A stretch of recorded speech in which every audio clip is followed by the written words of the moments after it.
Welcome, I'm the Deadwood Jedi, and this is a Raid Shadow Legends video. We are in the account of LZD Fly Society. I want to say massive thank you for letting me jump on your account and test this new champion out, because we are going to be looking at Fahrakin the Fat, which is a heck of a name. I like the Fat Boy. We're going to check the Fat Boy out today, and we're going to see what he is about. So let's go ahead and find him so I can show you guys what he is, what his kit is. This is one of those new champions just added to the game. Got pulled in this recent 2-time ancient event, and the dude is awesome. Already leveled up, booked, and everything. But you can see he looks really cool. Got the whip, the keys, the big old brand there, and that knife. I mean, this guy is, I don't know. You don't want to meet him in a dark alley. Let's put it that way. So I think he probably meets most of his new people in small cramped cells would be my guess. Anyway, we're gonna go check him out really quickly here. Now, the reason why I wanted to look at this guy specifically, he's gonna be amazing for clan boss, specifically unkillable clan boss teams. If you like using Kreela, if you like using Longbeard, you're gonna actually probably get a lot more damage and a lot more results out of Fahrakin the Fat. Now, it obviously depends who else you're bringing into the team. Kreela, as you know, brings an increased attack buff as well as an increased crit rate buff. Well, Fahrakin the Fat brings, along with ally attack, he brings crit damage increase and crit rate increase. These are 3-turn buffs he'll put on his allies, and it's on a 4-turn cooldown, and everybody then will attack except for him. So you're missing one extra attacker, but what you are getting is increased crit rate and crit damage, and that can be really, really effective. The rest of his skills are actually really cool. He has poisons and HP burn on his A2, and in addition to that, on his A1, he has a decreased defense debuff. So what all that means is basically that this guy is not only going to bring you ally attack, he's not only going to increase the damage that your champions do, but he's also going to bring some debuffs to the table. That's really strong when you're talking about a clan boss team. I really, really like this kid. I really want to pull him because I think he's going to be spectacular for some unkillable clan boss teams. Now, we also have body block here. This is his passive ability. Basically, he deflects 20% of all incoming damage onto his allies. It's spread evenly across his allies. So it's kind of a reverse ally protection, right? He's protecting himself and hurting his allies. What does that mean? Well, what it means is, in practicality, that for a traditional clan boss team, he's going to be a little bit tougher to bring in. It does mean you can build him with less damage. He basically has a stalwart set on him permanently. That's really good. It'll help a lot with the stuns. That's really good. But the AoEs also mean that all your other allies are going to be taking basically 5% of the damage that he would take. So it does mean you'll have to build them a little bit tougher than you would normally. So there's a pro and con with that, right? Now, one of the other great things about him is he doesn't bring an increased attack buff, so he actually would work really well with a defensive comp. So you could bring him with like a Roz and an Alt and champions that you would build up very defensively anyway, and so they can take that extra damage that he would bring. But his increased crit rate buff, his increased crit damage buff, those are going to be just as good as they were before. So there's some pros and cons to him. I definitely think he's going to be really nice. Just taking a quick look at how we've got him mastered. I haven't really looked at him. This is not my account, so just checking him out. We do have him in clan boss build down to War Master here, which makes sense. Lasting gifts, so those buffs stay on longer, as well as Master Hexer, so the debuffs stay on longer. This is actually the perfect build. This is exactly how I would do his Masteries if it were up to me. And then if we look at his stuff, he's obviously in Relentless gear, which is awesome. We're using him the Batman team, I believe, on this one, or some version of a Seeker 2-1 team. So we got the speed, crit rate, crit damage, accuracy, all that stuff is exactly what we want. The attack's actually pretty decently high too. So yeah, basically I want to see how this dude looks against the clan boss. So let's go ahead, run him there, and then I'll see if we can actually use him in some other areas of the game, and we can kind of take an idea of how his passive works on the clan boss. Okay guys, so you can see the team we have. It's a Batman Forever composition. We've got Tower and Warcaster blocking the debuffs, or well, blocking the damage I should say, in which case Fahrakin's passive's not even going to be a factor.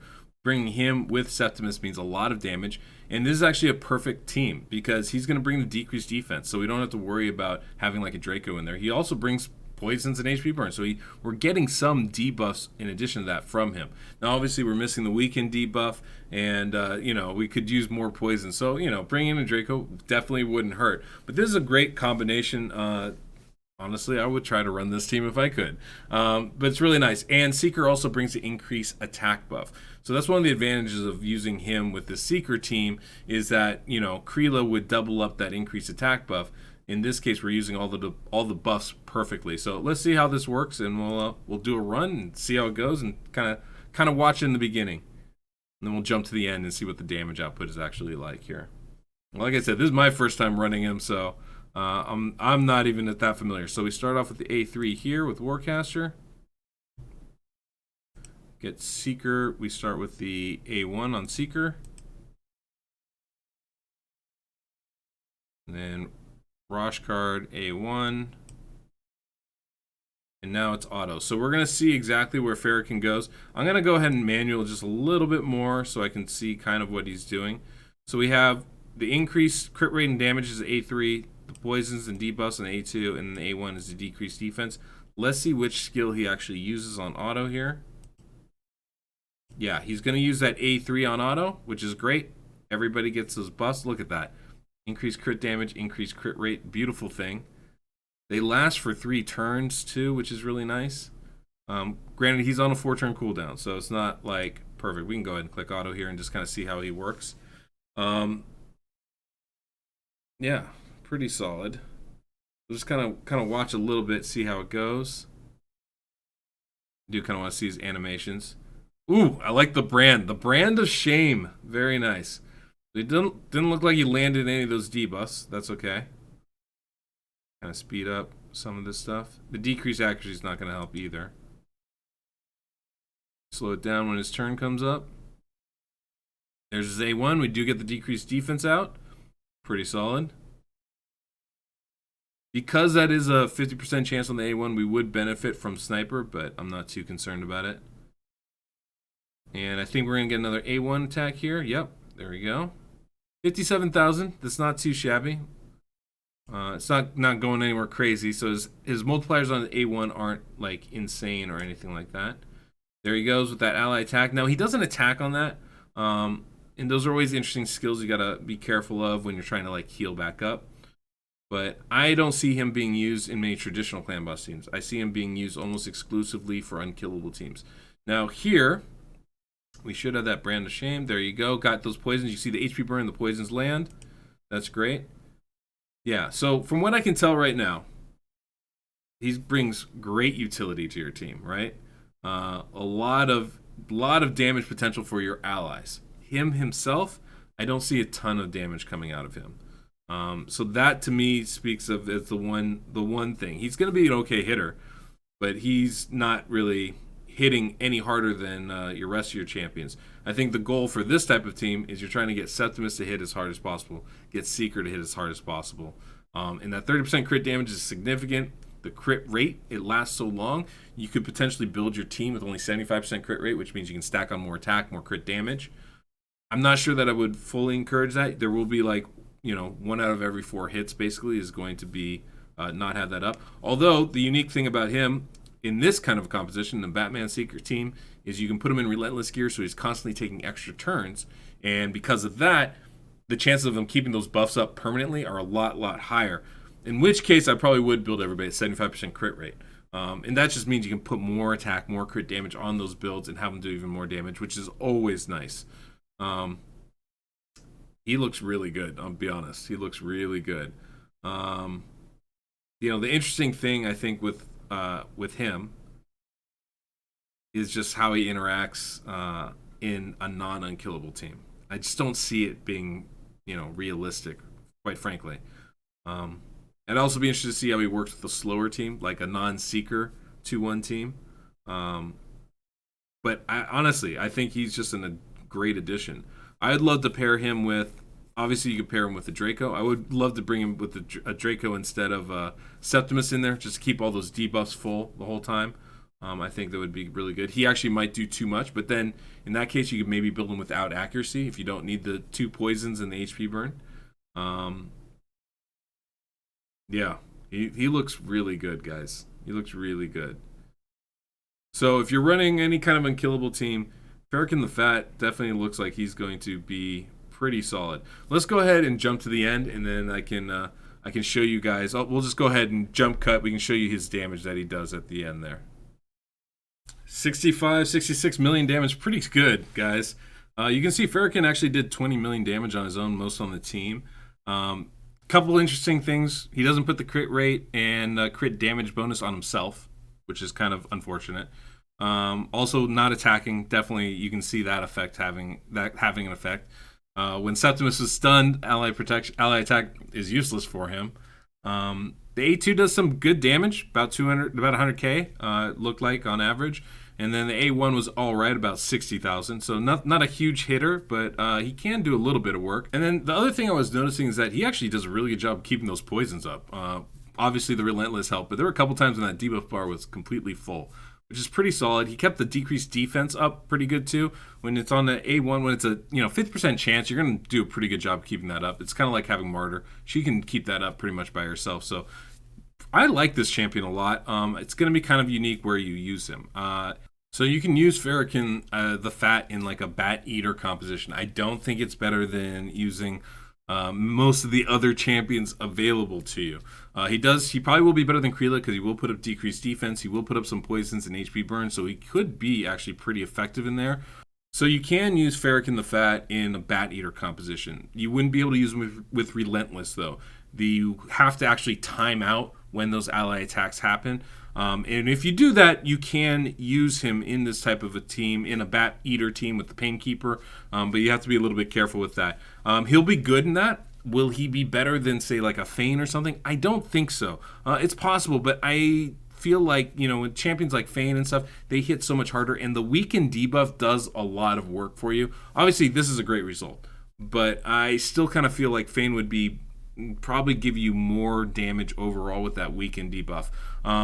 But he's still fantastic for this. One place I would like to try him out is in Arena. I think that's the other spot he's going to be exceptional at, and I think he might be the new meta blender champion. Potentially better than even a Lanicus. Lanicus brings some other unique skills, but I think Fahrakin the Fat might be the next best blender champion. Let's go see if I can't put something together. Okay, guys, this is perfect. He was using a blender team anyway with Longbeard in the ally attack spot. Now, Fahrakin is definitely going to be slower than you probably want him for Arena, but this is going to be an amazing combination. Let me break it down. You have Arbiter giving you the increased attack buff, so you don't need to worry about that. He's going to give you the increased crit rate and crit damage buff, which is fantastic. And then you have your two blenders here smacking. Now, obviously, if we were building it, we could build more crit damage into these builds by lowering the crit rate. We could build more speed into these builds by lowering the crit rate. All of that would be really great. We actually don't even need to build him with any attack because hopefully this ends after the first attack. He doesn't attack on his ally attack skill, so really we want just these two to smack as hard as possible. Only thing we need on him would be speed in this situation. I'm not going to rebuild his kit to make this work for this. I just kind of want to see how it goes. So let's take a look and see if this works or not. The greatest theories fall apart when facing the enemy. So let's find out here. All right, Arbiter gives that speed up. There we go. There goes the ally attack. Boom. Oof. Oof. That's beautiful right there. That's a beautiful thing right there. Yeah, guys, that's going to be a really nice blender champion right there for you. I would, of course, you want to build up his speed, right? And then you can lower the crit rate of your other allies and build up the crit damage. Those are 3-turn buffs, so they're going to last a long time. You can really start to smack. This guy is probably the next best blender champion. Assuming you have 2 AoE blending champions, Skull Crown and Sinesha are a perfect combination. Yeah, this could be really nice, guys. You don't necessarily need these champions in particular, but I mean, that's lovely. Look at that. Look at what just happened there. This obviously, Tormund will completely destroy us, but you can see how effective that is. Let's see if we can do. Let's try it against this one might be a little tougher. They might be faster than us. We're not speed tuned, right? So if we get cut in, could be bad news. But let's see how this works. We're faster. We're going to go. And obviously, look, gold 4 is nothing right now. But, I love it. I love it. He's got a little bit of that, you know, I mean, I don't really like that, but he's got a little bit of that thing where he's just like, you guys go. That general, commanding his troops to attack. Um, but it is impressive, man. Look at that. As long as he can go, you get that blender moving. Obviously, this is a tougher team, and so now this becomes the issue, right? What do you do after that? He's not exactly perfect for the rest of it.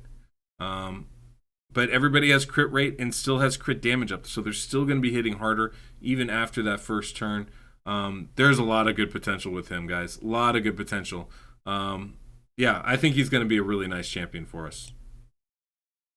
Okay, guys. Sorry for the red dots. Just like I said, not my account. Just jumping on really quick. Fahrakin the Fat, I think, looks spectacular. He's going to be, I think, the next meta for blender comps. I don't think there's going to be anybody better than him. You don't have to rely on him attacking, so you don't have to build any attack on him whatsoever. You can just put him up on speed, and he gives you crit rate and crit damage, which are awesome skills when paired with an Arbiter who gives you that increased attack buff. Now, if you don't have an Arbiter, it's not as good. That increased attack buff is really significant for upping your damage, but that combination right there is spectacular. Obviously, gonna be a bit of an issue when you face somebody like a Torment or whatnot, but, even if you put them all in immunity gear, all of a sudden you don't even have to worry about that, and you can just slap away. Those buffs are so long that when Sinesh and Skullcrown have another turn, they're going to be able to hit again. So, or any AoE champion that you're kind of bringing into that position there. Really good, guys. Now, he's not putting up decreased defense and weaken as an AoE, so that's another possibility way to go. But, I mean, I think he's going to be really, really strong in the meta. Now, as far as Clan Boss goes, he's obviously very good for that, too. Not what I would call S tier, right? He's going to be working in a very unique niche of champions. I think you can pair him in a traditional team if you have all defensive champions around him. I don't know that's still probably not your best bet. To get the best benefits out of his skills, you want him on a 4-3 ratio, which means he's a little bit weaker and you got to speed him up and stuff. He doesn't hit particularly hard on his own, which, give or take. But yeah, it just doesn't seem to be the spot I'd want to keep him in. That passive ability scares me. The fact that he has Stalwart is great. The fact that his other allies are going to take basically an extra 5% damage doesn't sound super great to me. But if you pair him with the right group, it could be really effective. Where he is going to shine, obviously, is in unkillable teams. Any spot where you would put a Kreela, Fahrakin the Fat might be a better option. He's at least an additional option to think about and choose with and, play around with. Because he's very good. Bringing in the debuffs on top of that ally attack is actually really, really strong. So I can definitely see him having a significant face in the Clan Boss meta here going forward. So anyway, guys, hopefully this was helpful for you. Yeah, I just wanted to show him off. I'm super excited about him. I cannot wait to pull him myself.